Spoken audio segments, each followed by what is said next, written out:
Can Saudi Arabia survive until 2030?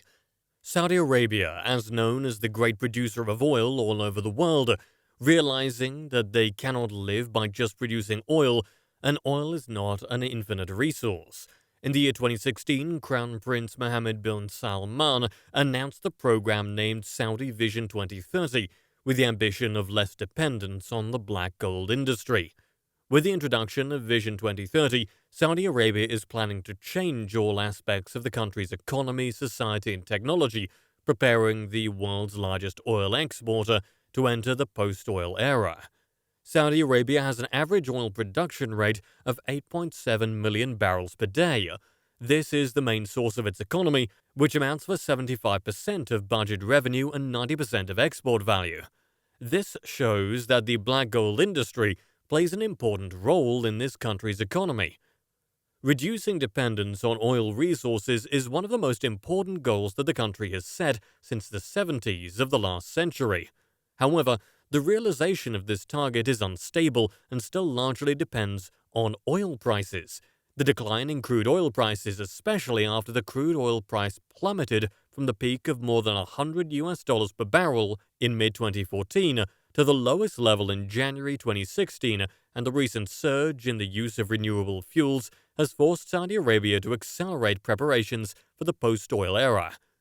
The Vision 2030 plan was born in that context, with the goal that in less than 15 years, Saudi Arabia doesn't have to worry even if the price of oil is zero, as asserted by a senior official in the government. 7 years have passed since the announcement was made.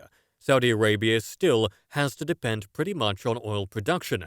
Lately, in June 2023, Arabia had to cut down on oil production. They decided to cut 10% of oil exports to increase the price, but here's what happened. On June 5, 2023, the oil prices increased higher after the announcement of cutting down oil quantity. However, it then quickly turned back to return all the results right after the trading session. The decision to unilaterally reduce voluntary output this time could cost Saudi Arabia, as the recent increase in oil prices has not compensated for the decline in revenue due to the loss of market share in one country. Key markets such as China are in the hands of the UAE and Russia. The focus on the goal of boosting oil prices shows the pressure that the Crown Prince of Saudi Arabia is facing. He faces pressure to restructure Saudi Arabia's economy, which is heavily dependent on oil, and he himself needs to keep oil prices at a level that works for the Saudi economy. So why do they have to increase the prices of oil? Well, the answer is they need money, a lot of money, to make their plans come true.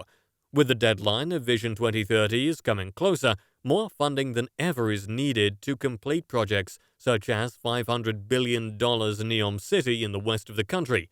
Neom and the line is also known to be operated by 100% renewable energy. Sadly, the client's market of oil production in Saudi Arabia is decreasing. As mentioned before, they're losing against UAE and Russia. Saudi Arabia has no match against them in China's oil market. Also, the rise of renewable energy affects the economy of Saudi Arabia a lot. Oil is the type of energy that is rare and cannot be reused.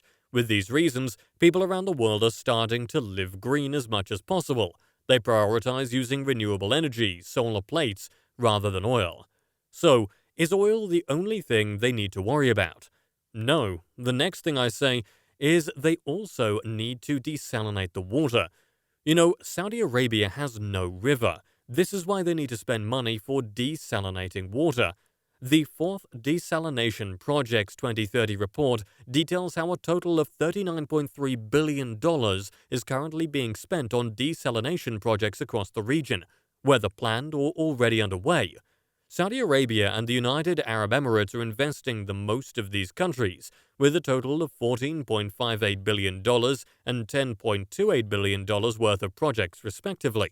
In 2020, it was reported that the country would invest around $80 billion into desalination over the next decade, and that its desalination capacity is expected to reach 8.5 million cubic meters per day by 2025.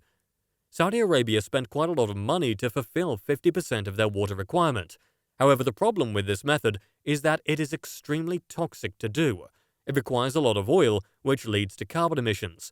Saudi Arabia's desalination plant produces about 31.5 million cubic meters a day, equivalent to 20 oil barrels, and most of these will be poured back into the sea, leading to massive pollution. By the way, did you know that Saudi Arabia is one of the countries that has the most water scarcity? The absolute water scarcity level is 500 cubic meters per capita per year. Saudi Arabia has only 89.5 cubic meters per capita per year. Despite high levels of water access in the kingdom, severe overconsumption and lack of reliable, renewable water sources have made this issue a top priority. Therefore, how do Arabian being able to build Neom City, which costs them a lot of money, and how does this city achieve water sufficiency while the consumption of normal usage is not enough? Beside the water problem, this country also faces food sufficiency. In 2020, it is revealed that 80% of food in Saudi Arabia was imported all over the world. The problem is that Neom was said to use their own food sufficiency. But how can they be able to do that? Maybe growing their agriculture? We have no idea about that.